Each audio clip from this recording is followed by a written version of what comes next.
الحمد لله وحده والصلاة والسلام على من لا نبي بعده أعوذ بالله من الشيطان الرجيم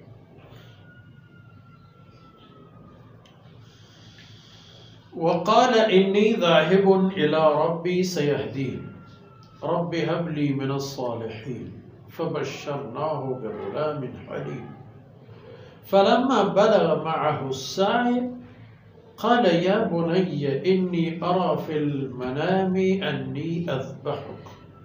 فانظر ماذا ترى قال يا أبت افعل ما تؤمر ستجدني إن شاء الله من الصابرين۔ گرامی قدر بھائیوں، بہنوں اور پیارے بچوں، آپ نے دیکھا کہ سیدنا نوح علیہ السلام کی ذکر خیر کے بعد فرمایا تھا کہ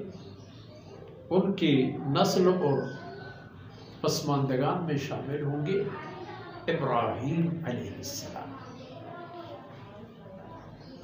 اور پھر سیدنا ابراہیم علیہ السلام کی کچھ صفات اور کمالات بھی بیان ہوئے، اور اس قوم کے ساتھ ان کی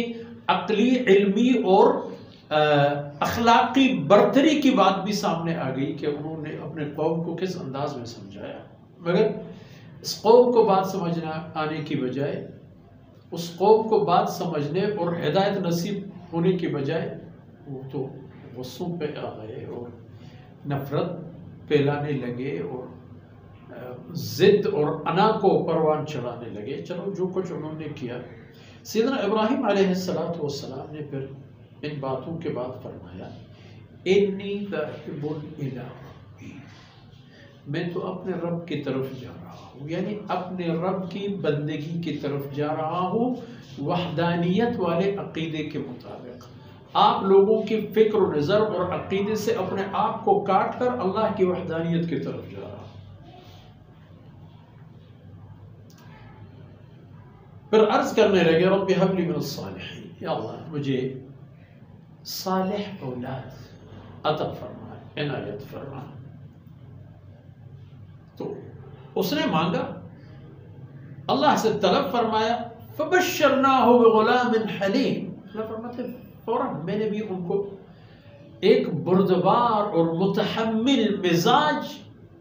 صاحب زادی کی ان کو بشارت دی کہ ابراہیم ان قریب تیرے گھر میں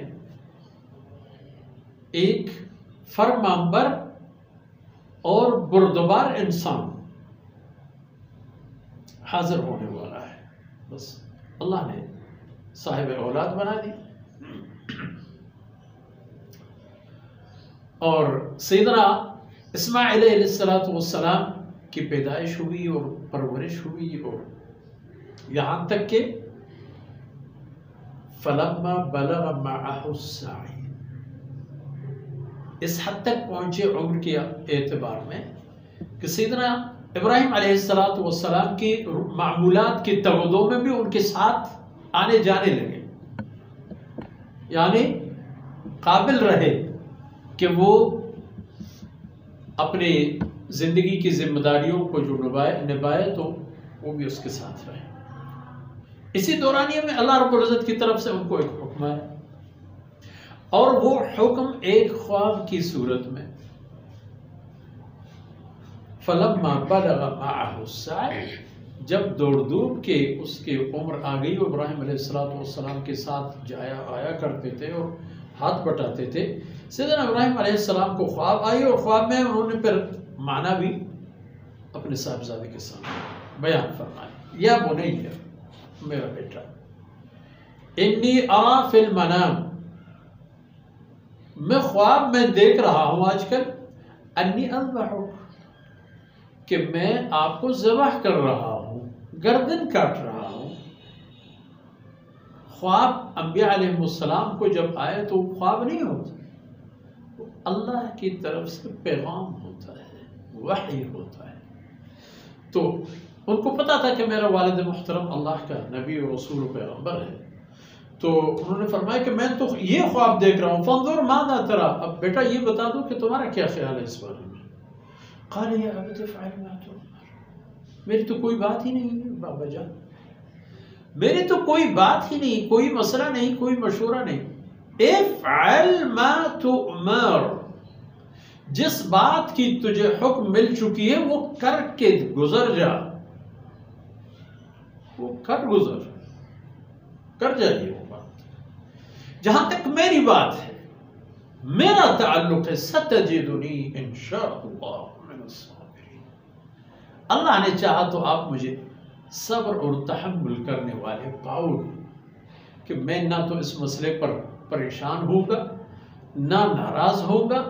اور نہ گردن موڑ دوں گا اور کوئی اور رستہ اپناؤں گا۔ جو کچھ حکم ملا ہے آپ کو وہ کر کے دیکھا۔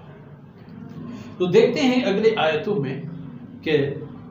اس خواب کی تعمیل اور تکمیل کے لیے حضرت ابراہیم علیہ السلام نے جب اپنے اس ہونہار صاحبزادے کی تربیت اور آمادگی فرما دی تو عملی نوبت آنے پر کیا صورتحال رہی، انشاءاللہ اگلے نشست میں آیتیں آئیں گی اور